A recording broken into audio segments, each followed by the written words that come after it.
Hello students, আমি Nitish sir জ্ঞানজ্যোতি coaching সেন্টারের পক্ষ থেকে তোমাদের প্রত্যেককে জানাই স্বাগত। তো স্টুডেন্টস, আজকে আমি তোমাদের পড়াবো সেকেন্ড সেমিস্টার মেজর হিস্ট্রি।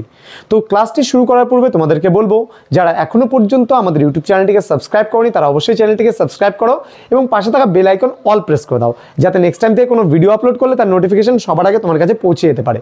এছাড়া তোমরা যদি আমাদের কাছে অনলাইনে ক্লাস করতে চাও বা নোটস পেতে চাও, আমার কাছে পড়তে চাও সরাসরি, তাহলে কিন্তু যোগাযোগ করতে পারো আমাদের সঙ্গে 6295916282 নম্বরে অথবা 7076398606 নম্বরে।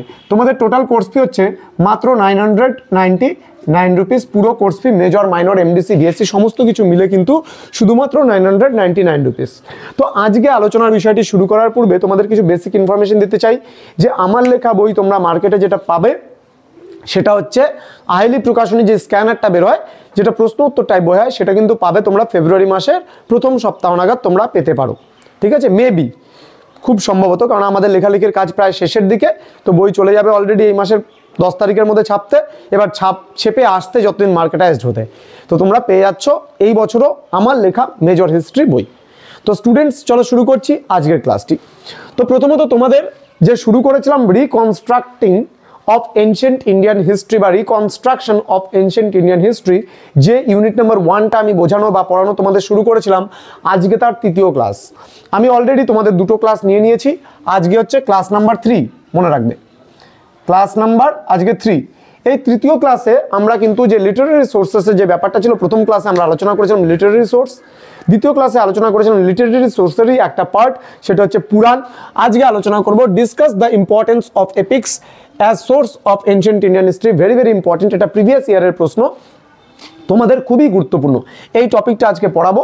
এবং দেখবে ক্লাসটা শেষে তোমাদের কিন্তু আর এই বিষয়টা আর নতুন করে তোমাদের পড়তে বা বুঝতে কিন্তু হবে না। একবার ক্লাসটা করলে মনোযোগ সহকারে তোমরা যদি শোনো, তাহলেই কিন্তু তোমাদের পুরো ক্লাসটা কভার আপ হয়ে যাবে।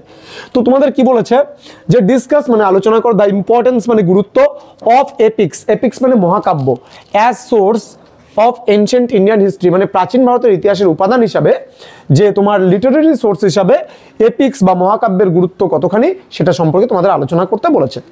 তো বেসিক্যালি আমরা মহাকাব্য বলতে যেটাকে বুঝি সেটা হলো মহাভারত এবং রামায়ণ। ঠিক আছে, আমরা মহাকাব্য বলতে আমরা বেসিক্যালি বুঝে থাকি মহাভারত এবং রামায়ণকে। এটা কিন্তু শুধুমাত্র আমাদের ভারতবর্ষে নয়, এটা পৃথিবীর মধ্যে কিন্তু সর্বপ্রথম মহাকাব্য। ক্লিয়ার? ওকে। এবার যদি আমরা বলি রচনাকাল, আমরা যদি রচনাকালের কথা বলি, তাহলে রচনাকাল কি, কবে রচনা হয়েছিল এই মহাকাব্য? এটা রচনাকাল হচ্ছে খ্রিস্টপূর্ব 5ম থেকে খ্রিস্টীয় 4র্থ শতক পর্যন্ত। আবারও বলছি, তোমার রামায়ণ বা মহাভারতের বা মহাকাব্যগুলির রচনাকাল হচ্ছে খ্রিস্টপূর্ব 5ম শতক থেকে খ্রিস্টীয় 4র্থ শতক পর্যন্ত মহাকাব্যের রচনাকাল। তাহলে বলতে পারো যে মহাকাব্য বলতে আমরা সাধারণত মহাভারত এবং রামায়ণকে বুঝিয়ে থাকি, এবং এর রচনাকাল খ্রিস্টপূর্ব 5ম শতক থেকে খ্রিস্টীয় 4র্থ শতক পর্যন্ত, এটা হচ্ছে রচনাকাল। এবং আমাদের ইম্পর্টেন্স মানে হচ্ছে গুরুত্ব, এবং মহাকাব্যের গুরুত্ব যদি আমরা বলতে চাই, তাহলে মহাকাব্য থেকে কী কী জানা যায় এগুলো তুমি পয়েন্টস করে লিখতে পারো। যেমন আমরা বিভিন্ন রাজ পরিবারের কাহিনী জানতে পারি, রাজা মহারাজার কাহিনী জানতে পারি, রাজার সময়কাল সম্পর্কে জানতে পারি। আবার কি বলেছে, আর্য অনার্য সংঘর্ষ।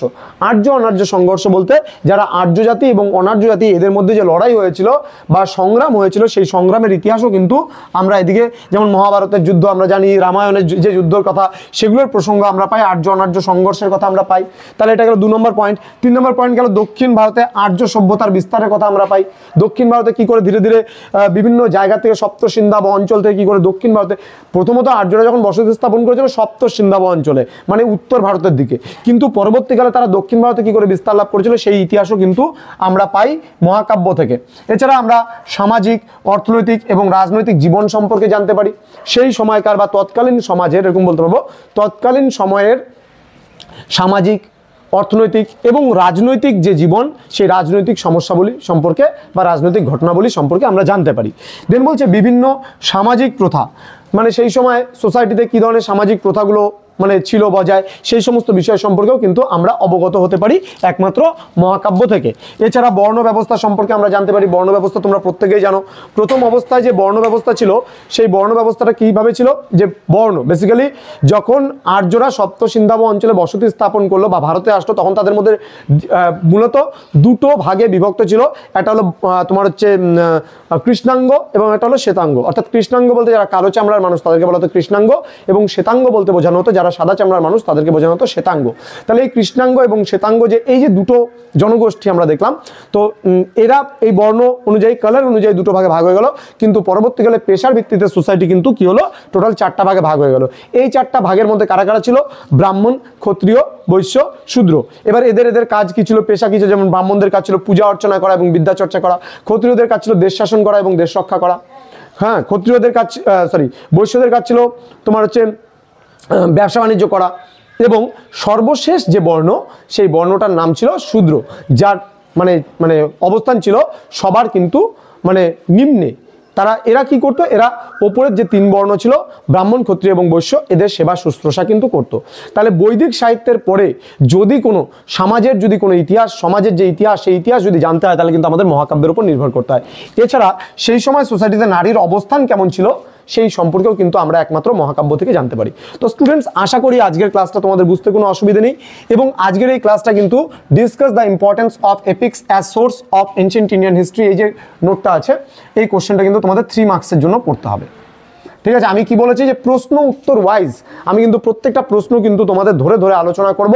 তার জন্য তোমাদের যেটা করতে হবে, আমাদের ইউটিউব চ্যানেলটিকে সাবস্ক্রাইব করে পাশে থাকা বেল আইকন কিন্তু অল প্রেস করে দিতে হবে যদি তোমরা পরবর্তী ক্লাসগুলো পেতে চাও। দেখো, আজকে স্বাভাবিকভাবে তোমরা 3 তারিখ 3 জানুয়ারি আজকে আমি ক্লাসটা যে দিচ্ছি, তোমাদের ক্লাস নাম্বার 3 চলছে এবং প্রতিটা সাবজেক্টেরই ক্লাস তোমাদের চলছে। মেজর ইংলিশের ক্লাস চলছে, তোমরা দেখবে মেজর সোশ্যোলজির ক্লাস চলছে, মেজর এডুকেশনের ক্লাস চলছে, মেজর বাংলার ক্লাস চলছে। প্রতিটা সাবজেক্টের ক্লাসই কিন্তু আমাদের এই ইউটিউব চ্যানেলে প্রোভাইড করা হচ্ছে।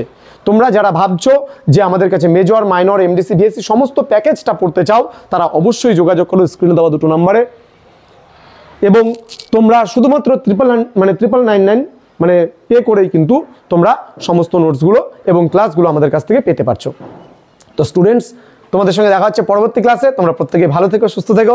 Thank you so much. Thanks for watching. After all, thank you.